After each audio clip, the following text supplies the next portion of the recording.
ठाकरे गटाचे खासदार संजय राऊत यांनी नाशिकमधील सभेत भाजपवर तोफ डागली।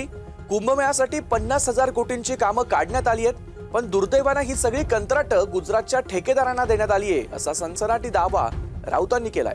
इतकंच नाही तर ज्या ठेकेदाराला हे काम मिळालंय तोच भाजपच्या निवडणुकीचा सगळा खर्च उचलणार असल्याची माहिती असल्याचं राऊतांनी सांगितलं। प्रकरण फक्त पैशांपुरतं मर्यादित नाही, नाशिकच्या पर्यावरणावरही यांनी घाला घातल्याचा आरोप राऊतांनी केला।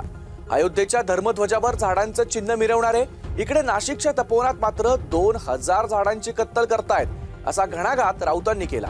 देवेंद्र फडणवीसांनी नाशिक दत्तक घेतलं होतं, पण त्यांनी शहराची अवस्था सावत्र भावापेक्षाही वाईट केली, असं म्हणत राऊतांनी नाशिकमधील वाढत्या अंमली पदार्थाच्या विळक्याकडेही लक्ष वेधलं।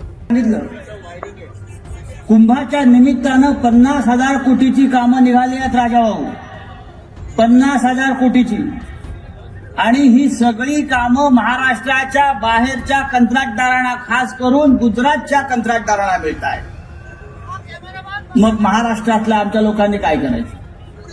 नाशिक मधल्या स्थानिक लोकांनी काय करायचं? 50,000 कोटीची कामं गिरीश महाजन नावाचा पालकमंत्री गुजरातच्या ठेकेदारांना देत असेल, आणि ही सगळी यादी कोणत्या ठेकेदाराला कोणतं काम द्यायचं याची संपूर्ण यादी ही दिल्लीतून आली।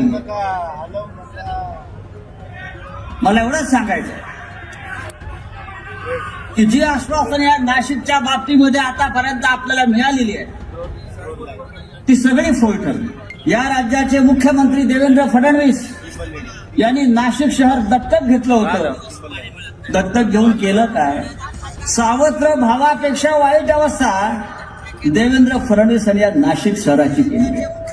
आज नाशिक शहरामध्ये सगळ्यात जास्त उपलब्ध असेल तर ते अंमली पदार्थ, ड्रग्ज।